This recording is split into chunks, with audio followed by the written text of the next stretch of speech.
Hello friends, welcome to my channel. Friends, आज हम करने वाले हैं BA final year English literature का पेपर सेकंड का प्रोज, जिसका नाम है the mother of a traitor, जो कि मैक्सिम गॉर्की का लिखा हुआ है। तो सबसे पहले हम इस प्ले यानी कि ये जो प्रोज है इसके टाइटल को जस्टिफाई कर लेते हैं।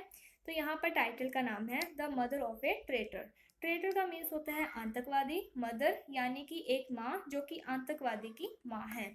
तो यहाँ पर इस स्टोरी में मेन कैरेक्टर है मोना मैरियाना, जिसका बेटा बड़ा होकर आतंकवादी का लीडर बन जाता है, जिसके कारण मोना मैरियाना को the mother of a traitor के नाम से लोग पुकारते हैं, यानी कि आतंकवादी की माँ के नाम से उन्हें संबोधित करते थे।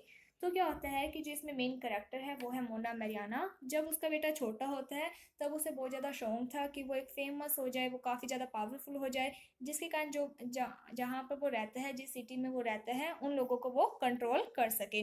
तो उसका ये जो शौक है वो काफ़ी ज़्यादा क्या है, बढ़ने लग जाता है। लेकिन दूसरी तरफ जो मोना मैरियाना है वो ये चाहती थी कि उसका जो बेटा है वो बड़ा होकर एक अच्छा नागरिक बने, एक अच्छा नेता बने, जो कि देश की सेवा करे और देश की सेवा के लिए वो अपनी जान तक न्यौछावर कर दे। तो मोना मैरियाना है जो वो इस तरह की थिंकिंग रखती थी, बट उसका जो बेटा होता है वो कुछ डिफरेंट थिंकिंग रखता था। वो सिर्फ सिटी पर कंट्रोल करना चाहता था, उसको ये नहीं था कि क्या चीज़ सही है या फिर गलत है।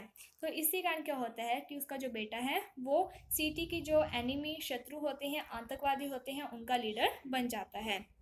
और वो क्या करता है कि जब वो लीडर बन जाता है, उसके पास बहुत सारी पावर्स आ जाती हैं, तो वो सिटी को चारों तरफ से कवर कर लेता है। इसके साथ ही सिटी के ऊपर जुल्म करने के लिए वो सिटी के बाहर से जो भी पावर, वाटर और जो फूड की सप्लाईज होती हैं उन सबको बंद कर देता है, जिसके कारण जो सिटी के लोग होते हैं वो बहुत ज़्यादा दुखी हो जाते हैं, क्योंकि उन्हें ना तो पानी ना ही भोजन प्राप्त हो पाता था। जो भी उनके पास थोड़ा बहुत था उसी से उन्हें गुजारा करना पड़ता था। इसके साथ ही क्या था कि जो उनकी एनिमी थी, यानी कि जो शत्रु थे, आतंकवादी थे, वो जब भी रात को कहीं पर रोशनी देखते थे तो वो क्या है, फायरिंग कर देते थे, जिसके कारण काफ़ी जो बेगुनाह लोग थे उनकी डेथ हो जाती थी।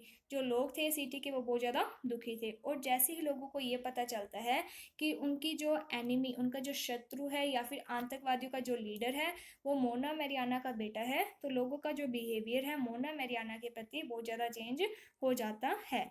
सभी लोग हैं जो वो मोना मैरियाना से घृणा करने लग जाते हैं, उसे हेट करने लग जाते हैं। और जैसे ही वो मोना मैरियाना को देखते थे तो वो अपना फेस है जो वो नीचे कर लेते थे, और उसके जाने के बाद एक दूसरे से विस्परी यानी कि फुसफुसाते हुए बातें करते थे कि ये वही है, ये वही मोना मैरियाना है जिसका बेटा आतंकवादियों का लीडर है। तो यहाँ पर मोना मैरियाना है उसे काफ़ी चीज़ें फेस करनी पड़ती हैं।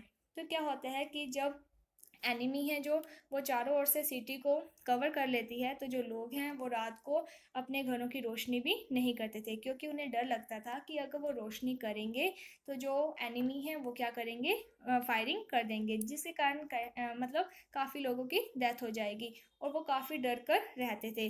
और दूसरी तरफ जो यानी कि जो सोल्जर्स थे जो कि उस सिटी की सुरक्षा करते थे, वो भी क्या है, सारा टाइम गलियों में घूमते रहते थे ताकि कहीं से भी कोई फायरिंग ना हो जाए, यानी कि लोगों की सुरक्षा के लिए वो सारा दिन घूमते रहते थे। सभी लोग मोना मरियाना से बहुत ज़्यादा हेट करते थे, कोई भी उनकी परवाह नहीं करता था। तो मोना मरियाना है जो वो हमेशा अकेली ही रहती थी, क्योंकि उनका एक बेटा था जो कि आतंकवादियों का लीडर बन चुका था। और जो लोगों का बिहेवियर है वो मोना मरियाना के प्रति टोटली चेंज हो चुका है, जिसके कारण मोना मरियाना है जो वो बहुत ज़्यादा दुखी रहने लग जाती है। जब भी वो सड़कों पर घूमती थी तो जो सोल्जर्स थे वो उन्हें कहते थे कि आपको एक सुरक्षित जगह पर चले जाना चाहिए, वहाँ पर बैठ जाना चाहिए, कहीं से भी फायरिंग हो सकती है, और अगर आपको यानी कि गोली वगैरह लग भी जाएगी तो भी लोग आपसे इतनी ज़्यादा हेट करते हैं कि कोई भी आपका पता नहीं लेंगे, इसलिए आपको एक सेफ जगह पर बैठ जाना चाहिए। बट जो मोना मैरियाना है वो अपनी जान की परवाह नहीं करती है, वो गलियों में घूमती हुई रहती थी। और जब भी वो गलियों में घूमती थी तब उन्हें घरों में से यानी कि लोगों के रोने की, महिलाओं के, वुमेन्स के प्रेयर करने के बाद बच्चों के रोने की, जो जख्मी लोग होते थे उनके जख्मों के कारण जो दर्द है उनकी जो आवाज़ें हैं वो सब सुनाई देती थी। तो एक दिन क्या होता है कि जो मोना मरियाना है वो रात को घूम रही होती है, तब क्या है कि वो सड़क में एक कॉर्नर पर एक अनदर वुमेन को देखती है जो कि सड़क पर घुटने के बल पर बैठी हुई होती है। तो जो मोना मरियाना है वो उसके पास जाती है, तो जो वो दूसरी लेडी होती है वो किसी शव के पास बैठी हुई होती है। तो जो मोना मैरियाना है उसने अपने फेस को कवर किया हुआ होता है। तो वो पूछती है कि आप ऐसे क्यों बैठे हो और ये कौन है। तब वो जो दूसरी लेडी है वो कहती है कि ये मेरा बेटा है जिसको गोली लग चुकी है एंड इसकी डेथ हो चुकी है। तो मैं ये कह सकती हूँ कि इसने अपनी कंट्री के लिए, अपनी सिटी के लिए ये शहीद हो चुका है। तब जो वो दूसरी लेडी है उसे नहीं पता होता है कि वो जिससे बात कर रही है वो मोना मैरियाना है। तो वो कहती है कि जो मेरे हस्बैंड है उनकी डेथ 13 दिन पहले हुई थी, अब मेरे बेटे की डेथ हो चुकी है। मुझे दुख है कि मेरे बेटे की डेथ हो चुकी है, बट मैं सम्मान के साथ ये बात कह सकती हूँ कि जो मेरा बेटा है कंट्री के लिए शहीद हुआ है। तब जो वो लेडी होती है वो कहती हैं कि मुझे पहले डर था कि जो मेरा बेटा है उसे बंदूक का बहुत ज़्यादा शौक था, जिससे कि कहीं मेरा बेटा भी मोना मैरियाना के बेटे की तरह देश के साथ द्रोह ना कर दे, आतंकवादियों के साथ ना जाकर मिल जाए। लेकिन उसने ऐसा नहीं किया, वो अपने देश के लिए क्या है शहीद हो गया, इसलिए मैं बहुत ज़्यादा उस पर प्राउड हूँ। लेकिन उस लेडी को ये बात नहीं पता होती है कि वो जिससे बात करी है वो मोना मैरियाना है। तो वो जो लेडी होती है वो कहती है कि उस यानी कि जो मोना मैरियाना और उसका जो बेटा है वो भगवान का भी शत्रु है, इसके साथ ही इस सिटी का भी वो शत्रु है। तो मोना मैरियाना है जो वो अपने फेस को कवर कर कर वहाँ से चली जाती है। अगली सुबह वो सोल्जर्स के पास जाती है जो कि सिटी की सुरक्षा के लिए चारों तरफ फैले हुए होते हैं। तो मोना मैरियाना है जो वो उन्हें कहती है कि या तो आप मुझे मार दो या फिर इस सिटी के जो दरवाजे हैं खोल दो, जिससे कि मैं इस सिटी से बाहर अपने बेटे के पास जा सकूं। तो जो सोल्जर्स होते हैं वो थोड़ा टाइम के लिए सोचते हैं कि मोना मैरियाना को मारने का कोई भी फ़ायदा नहीं है, क्योंकि जो भी बुराई है वो उसके बेटे के द्वारा की गई है, उसका बेटा है जो वो गलत है, उसकी जो मदर है वो सही है, इसलिए मोना मैरियाना को मारने का कोई मतलब नहीं बनता है। और ना ही मोना मैरियाना ने अपने बेटे को लीड किया होगा कि वो इस तरीके से आतंकवादियों का लीडर बने, इसलिए वो ये डिसाइड करते हैं कि हमें सिटी के दरवाजे खोल देने चाहिए, जिससे कि मोना मैरियाना को उसके बेटे के पास जाने देना चाहिए। तब जो सोल्जर होते हैं वो सिटी के दरवाजे खोल देते हैं, जिससे कि जो मोना मैरियाना है वो सिटी से बाहर जाती है।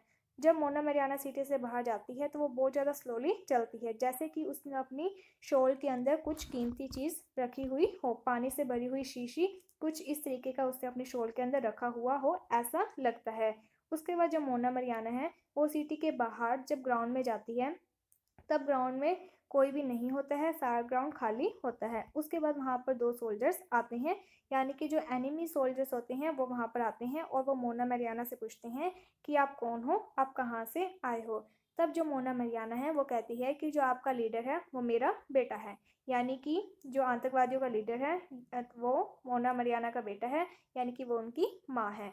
तब जो सोल्जर्स हैं, एनिमी सोल्जर्स होते हैं, वो उसके मोना मैरियाना के आगे सिर झुका लेते हैं और वो उसे मोना मैरियाना को अपने लीडर यानी कि मोना मैरियाना के बेटे के पास लेकर जाते हैं। जब वो रास्ते में उन्हें लेकर जा रहे होते हैं तब वो मोना मैरियाना के जो बेटे अपने लीडर है जो उनकी तारीफ करते हैं कि उनका जो बेटा है वो बहुत ज़्यादा क्लेवर है, चतुर है, चालाक है, ब्रेव है, बहादुर है।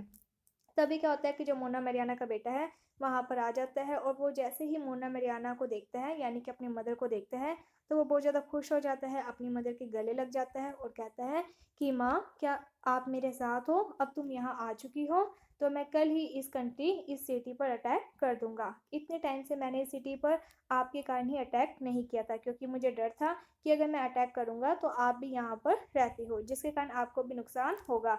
और ये जो बात है ये मेरे लिए कांटे की तरह मेरे दिल में चुभती थी, बट अब आप यहाँ पर आ चुकी हो, आप मेरे साथ हो, इसीलिए मैं कल ही इस सिटी पर अटैक कर दूंगा। ये बात कहते ही जो बेटा होता है वो मोना मैरियाना को रूम में ले जाता है। तो जो मोना मैरियाना है वो रूम में जब बैठती है तो वो अपने बेटे को कहती है कि तुम मेरी गोद में आकर लेट जाओ।